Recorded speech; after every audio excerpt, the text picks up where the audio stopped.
It was a night like no other, and Maxwell Porter was just another billionaire, buried in the weight of his empire. The relentless rain pounded against his Bentley as he drove through the winding streets of Boston, the storm outside mirroring the storm brewing within him. Watch this story as their unlikely connection unfolds, showcasing empathy, second chances, and the power of kindness. This emotional journey will make you rethink what it truly means to care for someone in need. Also, if it's your first time here, make sure to hit that subscribe button. Show some love by liking the video. 5 years had passed since he lost Catherine, his beloved wife, and their unborn child in a tragic accident that left his heart buried beneath layers of ambition and coldness. Maxwell had built an empire, but it came at the cost of his humanity. With a voice that carried the weight of his grief, his assistant, Victoria, spoke through the car's speaker system, suggesting a reschedule for the next day's meeting. But Maxwell's mind was elsewhere, distant, lost in the past. The sharp sound of raindrops slamming against the windshield startled him, dragging him back to the present. As he drove past an unfamiliar alley, a flicker of movement caught his eye. He hesitated, his heart inexplicably racing as he slowed down. There, huddled against a dumpster, was a small figure, drenched and trembling. A little girl. She couldn't have been more than 12, thin, her clothes sticking to her like a second skin, a worn backpack clutched desperately to her chest. Maxwell should have driven away. It wasn't his problem. He had enough on his plate, but something in her weary eyes, the weight of 1,000 unspoken stories, compelled him to stop. As he stepped out of the car into the storm, his expensive Italian shoes soaked in seconds, his mind screamed that this wasn't part of the plan. But nothing about this night was going to be planned. The little girl's name was Ellie, and when she looked up at him, he saw a soul far older than her years, a mixture of sadness, resignation, and a quiet strength that echoed his own buried pain. She spoke in a barely audible voice, barely above the roar of the storm. "I'm fine." But Maxwell saw through the facade, the shiver of vulnerability, the trembling hands. He couldn't just leave her. His logical mind screamed at him to call the authorities, to do the right thing. But Maxwell Porter was no stranger to disobeying what was expected of him. Without another word, he helped her into the car, the warmth of the vehicle a sharp contrast to the bitter cold that seemed to grip her. She didn't speak as they drove, her eyes staring blankly at the rain-streaked windows. But there was something about her that haunted him, something he couldn't ignore. She wasn't just a girl in a storm. She was a child carrying the weight of a burden too heavy for her fragile shoulders. As he drove through the storm, Maxwell couldn't help but wonder, what kind of life has she lived to end up alone in the rain, with nowhere to go? By the time they reached the hospital, Maxwell had made a decision, one that he hadn't even fully understood. He wasn't just offering her a ride out of the storm. He was offering her a lifeline, even if he wasn't sure what that would mean for either of them.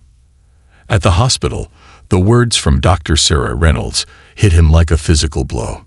"She's 3 months pregnant," the doctor said, her voice grave. "And it's a high-risk pregnancy." Maxwell felt a wave of disbelief wash over him. A 12-year-old girl. Pregnant. He stared at Ellie, her face a mask of fear and confusion. When she spoke again, her words confirmed what he had feared. Her parents had thrown her out when they discovered she was pregnant. They said she brought shame to the family. And now she was dead to them. It was a cruel betrayal. A child, abandoned by the very people who should have protected her. The hospital staff assumed Maxwell was her father, but the truth couldn't have been further from that. No, he wasn't her father. But he felt an overwhelming sense of responsibility for her. She was alone in the world, and somehow, amidst the pain and uncertainty, Maxwell knew that he couldn't just let her slip through the cracks of a broken system. It wasn't about logic. It wasn't about what made sense. It was about something deeper, something that he couldn't quite explain. And as Ellie looked at him with eyes filled with both hope and fear, Maxwell Porter made a promise, one he couldn't yet comprehend. Whatever happened next, he would not leave her alone. Maxwell sat quietly in the sterile hospital room, staring at the young girl beside him. Ellie was no longer the small, trembling figure he had first encountered in the alley. In the light of the hospital, she looked fragile but determined, her eyes wide with an unspoken history. Despite her tender age, there was a maturity about her, a silent story of survival that spoke louder than words ever could. But Maxwell, a man whose empire was built on calculated decisions and controlled outcomes, felt powerless in her presence. He was out of his depth, and that feeling gnawed at him. "Mr. Porter," the voice of Dr. Sarah Reynolds pulled him from his thoughts. "Ellie needs more than just medical attention right now. She needs a stable environment, something that she hasn't had in a long time." Her tone was measured but heavy, like the weight of responsibility was pressing down on both of them. Ellie hadn't spoken much since their arrival at the hospital. Instead, she'd sat quietly, her hands folded tightly in her lap, her gaze distant. It was as though she'd long ago given up on hope. But there was still a flicker of something in her eyes, a flicker that Maxwell recognized. It was the same spark he used to see in his wife, Catherine, before life had stolen it away. The same fire that had driven him to build his empire. Ellie wasn't a lost cause. But what did he know about taking care of someone like her? He'd spent the last 5 years avoiding human connection, burying himself in spreadsheets and meetings. The very idea of taking responsibility for another life felt like an impossible challenge. As Maxwell stood in the quiet hallway, his mind raced. He needed to call social services. He needed to do what was right, what would protect him and protect Ellie. But as he looked back into the room, he saw her sitting on the bed, staring out the window, her face pale with exhaustion and fear. He knew, deep down, that Ellie wasn't like any case he had ever handled. The system was a maze, and he knew from experience that a girl like her would get lost in it, bounced from one foster home to the next. No one would ever see her, not the way she needed to be seen. Victoria Winters, his ever-pragmatic assistant, arrived at the hospital just as the tension in Maxwell's chest tightened. She took one look at him and shook her head. "Maxwell, this isn't like your usual deals. This is a child. You can't just fix this with a check or a contract," she warned, her voice tight with concern. "You can't just buy her a new life." Maxwell looked at her sharply, the words stinging, but he couldn't ignore the truth in them. He had spent his entire life buying things, fixing things, controlling things, but none of that mattered when it came to Ellie. "I know that," he replied quietly, the words feeling foreign coming from his lips. "But I can't just leave her like this.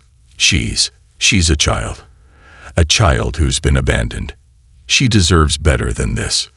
Victoria studied him for a long moment before giving a reluctant nod. "But what are you going to do? You don't know her. You don't know what she's been through. She's not a project for you to fix. She's a person. A very hurt person." Maxwell exhaled sharply, running a hand through his hair. He knew she was right. This wasn't about a business deal. This wasn't something he could optimize. But he couldn't shake the feeling that he had been brought here for a reason. He wasn't sure if it was fate or simply his own lingering pain that had never truly healed. But he couldn't ignore the pull to help this girl. "I'm not trying to fix her," he said, his voice low and firm. "I just want to give her a chance." That night, after a long series of phone calls, a decision was made. Maxwell, with the help of Victoria and some emergency legal paperwork, arranged for Ellie to stay with him temporarily. It wasn't permanent. There were still so many hoops to jump through, so many people to answer to. But it was a start. For the first time in years, Maxwell felt something like hope. It was fragile, but it was there. As the car made its way through the rain-slicked streets toward his Beacon Hill mansion, Maxwell glanced at Ellie, who sat beside him, her gaze focused on the flashing streetlights outside the window. She seemed lost in thought, but Maxwell couldn't help but notice how small she looked. Her body curled slightly as if she were trying to make herself as invisible as possible. He had to remind himself that she was only 12, not just pregnant, but a child who had been abandoned by the people who were supposed to love her most. "You know," Maxwell began cautiously, "I'm not exactly used to having someone stay with me." Ellie turned her head slightly, her eyes meeting his for the first time since they left the hospital.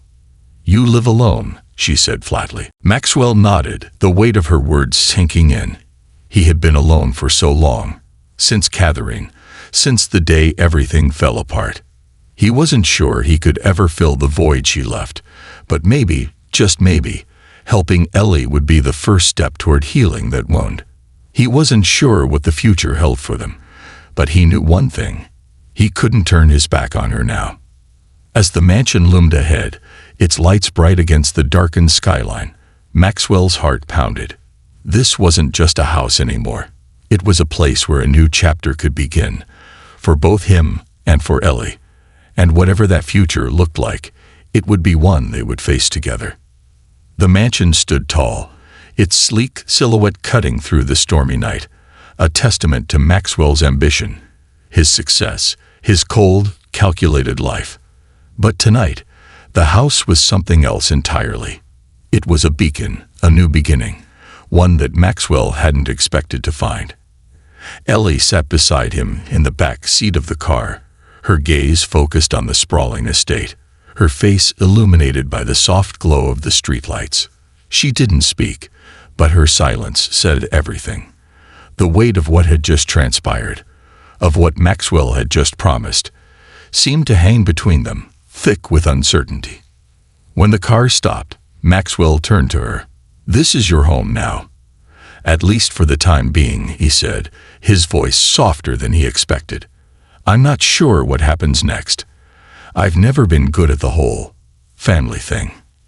Ellie glanced up at him, her eyes wide, unsure whether to believe him or not. Her life had been nothing but instability, rejection, and pain. Could she trust him? Could she trust anyone again? Maxwell opened the door and stepped out into the night. He waited for Ellie to follow, watching her hesitate for a moment before she slowly, tentatively, emerged from the car. Together, they walked into the grand entrance of the house, the doors opening with a quiet creak. The halls were silent, untouched by the sounds of life, of laughter. Maxwell felt a pang in his chest, the silence echoing in the cavernous rooms like a ghost. For so long, it had been his silence, his solitude. Now it was shared, fragile, but real. Later that night, after Ellie had been shown to her room, Maxwell sat alone in the grand study, his fingers resting lightly on his phone, still processing everything. He had no idea how to navigate this, how to care for a girl who was not his daughter, who wasn't even a part of his life until that fateful storm. His entire life had been structured, planned, controlled. He could control his business, his wealth, his image. But this was different. This was real.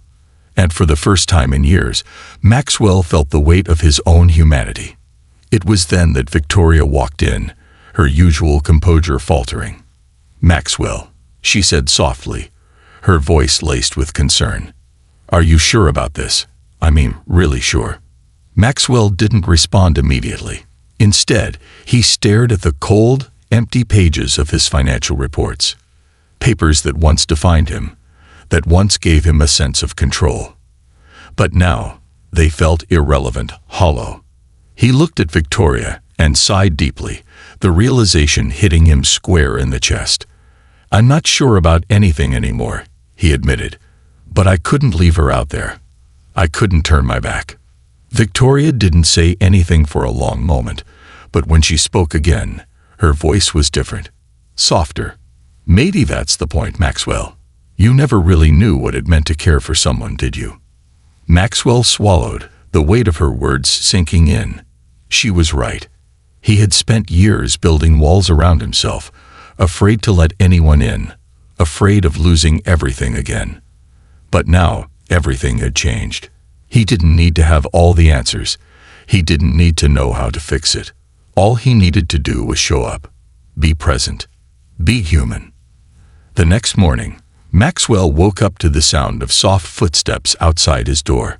He opened it to find Ellie standing in the hallway, dressed in clothes that were a little too big for her face still carrying the weight of the night before. "You okay?" Maxwell asked, his voice hesitant. Ellie nodded, but her eyes told a different story. She was still afraid, still unsure of what her life would be now. But there was a flicker of hope in her eyes, a small but unmistakable light. "I'm just not used to it," she said quietly, her voice trembling. "Not used to being safe." Maxwell's heart tightened. In that moment, he realized something profound. Safety. That was all she had wanted all along. It wasn't about riches or luxury. It wasn't about fixing everything. It was about giving her a place where she didn't have to be afraid, a place where she could just be a child. And as Maxwell looked at Ellie, standing there before him, he realized that this wasn't just about her. It was about him too. For the first time in years, he was looking beyond himself, beyond his empire, beyond the wealth and the business deals. He was looking at the potential to rebuild a family, to rebuild his heart. It wasn't perfect. It wasn't easy, but it was real. As Ellie stepped forward, her small hand reaching out to him, Maxwell knew that, in the end, it wasn't about what he could offer her in terms of material wealth or grand gestures. It was about offering her what she had never had, a chance at a real life. And in doing so, he was finally offering himself the same. Sometimes, the greatest risk we take isn't in the business boardroom, in the deals we make, or the wealth we accumulate. It's in opening our hearts. Because the people who need us most are the ones who remind us what it means to truly live. And maybe, just maybe, that's the real legacy we leave behind.